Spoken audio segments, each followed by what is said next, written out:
झाडाची एक ही गोष्ट आहे, काय म्हणतात मिस्टिरियस थिंग्स, जी कधी सॉल्व्ह नाही झाली. हे झाड मरतंय, याला पाणी नाही, हे झाड मोठं आहे, हे झाड त्याला मदत करतं मुळांना आतल्या आतमध्ये. हा, पण जेव्हा हे झाड मोठं होतं आणि याने जर मदत नाही केली दुसऱ्या झाडाला, तर याच्या वाईट काळात बाकी झाड मदत नाही करत. खूप सुप्रसिद्ध अभिनेते आणि माझे जवळचे मित्र अक्षय टाक आणि सचिन बोबडे. झाडाखाली आल्यावर खरंच झाडाची सावली म्हणजे मायेची, काय म्हणतात त्याला, आईच्या कुशीत गेल्यासारखं वाटतं. वा, पानरेश फार्म मध्ये तुमचं पण सगळ्यांचं खूप स्वागत. इथं बाहेर इतकं ऊन आहे, कडक ऊन आहे बाहेर. तिथं एक टेंट आहे, तंबू आहे, त्या तंबू सावलीसाठी बनवलेला आहे. त्या तंबूमध्ये पण घाम फुटतो एवढं. पण हे जे नेचर मध्ये आपण आलो ना, झाडाच्या सावलीमध्ये, झाडाच्या सावलीची सर कशालाच येत नाही. बरोबर.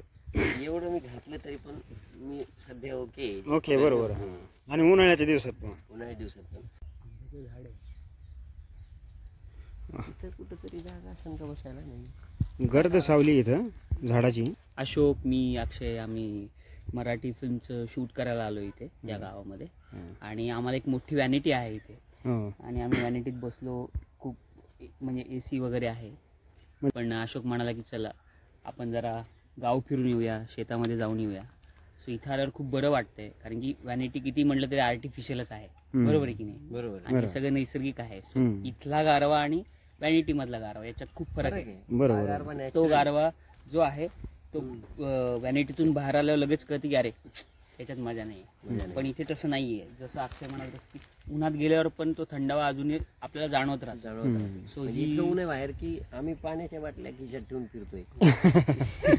एवढं बाहेर ऊन आहे, पण इथं आले निसर्गाची कमाल आहे खरंच. आणि छान वाटते इथे. म्हणजे आणि स्विच ऑन सारखंच आहे आतमध्ये आलं की. आणि जो शूट करतोय अशोक तानगुडे, तो आम्हाला सगळी शेताची माहिती देतोय की ही कुठली भाजी आहे, ही कुठला आहे, त्याच्यानंतर ऊस किती वर्ष झालं लावलेला आहे आणि कुठलं पीक आहे ते ऊसाचं, 3ऱ्या वर्षीचं आहे, 4थ्या वर्षीचं आहे, असं तो सांगतोय. सो छान वाटतंय. सो मलाही असं वाटतं की व्हॅनिटीपेक्षा जर गावात शूट असेल तर आपण शेतातच बसायला हवं. स्वप्न आहे खूप सारे झाड लावायचे, बरेचसे झाड लावायचे. 1 करोड झाडांचं आमच्या आईचं स्वप्न आहे. तर त्या दिशेने वाटचाल सुरू आहे. बरेचसे झाड आम्ही लावत पण असतो पैठणला वगैरे, पण मी त्या दृष्टीने ऍक्टिव्हली अजून पण इतका प्रयत्न नाही करत.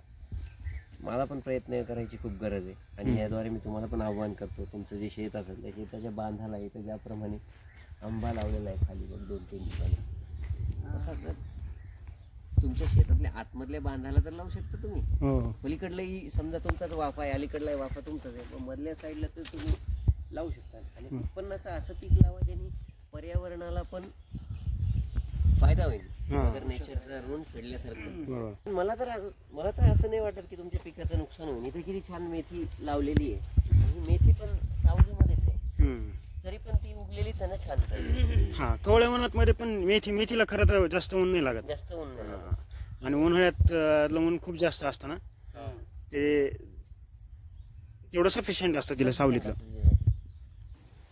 मधलं मिरची झाड वेल बघ ना कसा आलाय. हा, झाडावरती पोहोचलेला वेल. आंब्याचं झाड मस्त आहे त्यांचं जरा. एक शांतता आहे. अरे वाटतच नाही गरमी. काहीच कमी पडत नाही रे शेतात राहिला. सगळं ऑर्गॅनिक ना, ऑर्गॅनिक आहे सगळं. कटकट नाही, काय नाही. भाज्या आहेत तुम्हाला, पालेभाज्या आहेत तुम्हाला, कांदा लागतो आणि फ्रेश आहे सगळं फ्रेश. कढीपत्त्याचं झाड. स्टोर करायची पण गरज नाहीये. जसं आपल्या शहरामध्ये फ्रीज लागतं, भाजीपाला थोडा सगळं ठेवा. इथे गरजच नाही. टोमॅटो पाहिजे तोडून आणलं. बरोबर. लसूण वगैरे पण लावला असेल यांनी. काय लसूण वगैरे? हा, असेल ना. आता ते घरात चांगलं लसूण वाळत ठेवतात ना, वर्षभर वापरतात. मला सांग, कांद्याची पात म्हणजे एक वेगळं उत्पादन आहे, कांदा वेगळं उत्पादन आहे का? हा, म्हणजे त्याचं 2 प्रकारे वापर करतात ना लोक. कांद्याची पात म्हणजे ते कांदेच आणलेले असतात, पण कवळ्या असतात. आणि कांद्याची पात रेस्टॉरंट मध्ये जास्त विकली जाते. जसं चायनीज वगैरे ह्यासाठी कांद्याची पातच लागते. कांदा नाही लागत. हे पिझ्झा वगैरे तुमचा एक वेगळं मार्केट आहे. बरेच जे इंग्लिश फूड आहेत, फास्ट फूड मध्ये बरेच ठिकाणी वापरतात. म्हणजे आता असं की समजा या झाडांची जी मुळं आहेत ना, आणि हे सायंटिफिक आहे. सो याचं एक नेटवर्क आहे की समजा आता हे झाड मरतंय याला पाणी नाही, हे झाड मोठं आहे. त्याच्यात हे झाड त्याला मदत करतं मुळांना आतल्या आतमध्ये. हा, पण जेव्हा हे झाड मोठं होतं आणि याने जर मदत नाही केली दुसऱ्या झाडाला, ती याच्या वाईट काळात बाकी झाड मदत नाही करत.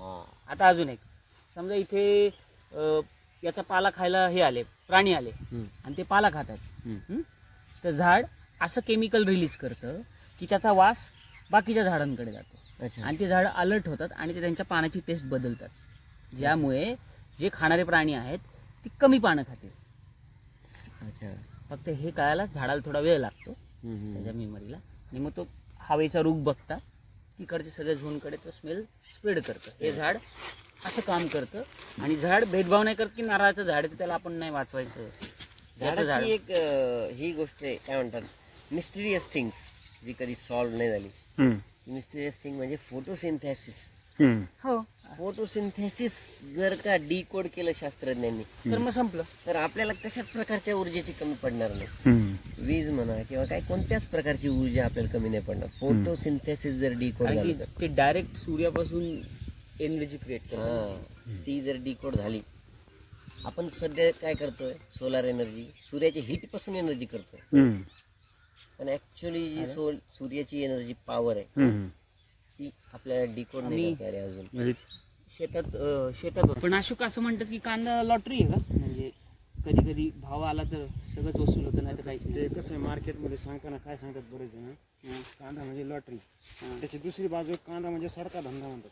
हा, ते लगेच विकायला पाहिजे, ठेवलं तर संपलं. सडका धंदा आहे. एकदा कांदा सोडायला लागला ना, सगळं मग तुमचा अख्खा 50 टन सगळा गोडाऊन सोडतो लगेच, कळत नाही तुम्हाला. म्हणून ते म्हणतात ना शेतकरी की 2 रुपये कमी आले तरी चालतील पण जागेवर विकायचं, स्टोर करून नाही ठेवायचं. पण असं आहे, गप्पा कितीतरी महाराजा म्हणलं ना, ह्या शेती संदर्भात तरी ते खूप काम करतात. असे वेगवेगळे खूप सगळे एपिसोड करायची माझी सतत इच्छा असते. वेगवेगळ्या लोकांबरोबर त्यांना शेतीविषयी काय वाटतं, गाव किंवा गावातली लोक किंवा त्यांचं कल्चर, ह्याच्याबद्दल त्यांना काय जाणून घ्यायची इच्छा आहे किंवा त्यांना काय माहिती आहे असं त्यांना सांगायला मला खूप आवडतं. आणि सो यस, आजचा एपिसोड हा जो होता, एपिसोड नाही म्हणा पण हा एक व्लॉगच आहे. तो अशी आशा आहे की तुम्हाला सगळ्यांना आवडेल आणि आशा करतो की तुम्हाला सगळे माझे व्हिडिओ आवडत असतील. तुम्ही माझ्या चॅनलला लाईक करा, शेअर करा, सबस्क्राईब करा. धन्यवाद.